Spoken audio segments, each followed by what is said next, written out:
యేసు నేనే మార్గమును సత్యమును జీవమునై ఉన్నాను, నా ద్వారా తప్ప ఎవరు కూడా తండ్రి యొద్దకు రాలేరు. యేసు ప్రభు ఎవరు అంటే మార్గమైన దేవుడు. ఇలాగే బోధిస్తుంటే ఒక రాజు అని అడిగాడు. ఏమన్నాడో తెలుసా? అపోస్తుల కార్యం 26వ అధ్యాయం, అపోస్తుల కార్యం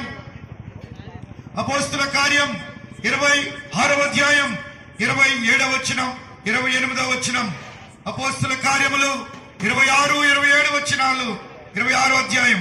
అగ్రిప్ప రాజా, తమరు ప్రవక్తలు నమ్ముచున్నారని నేను ఎరుగుదును.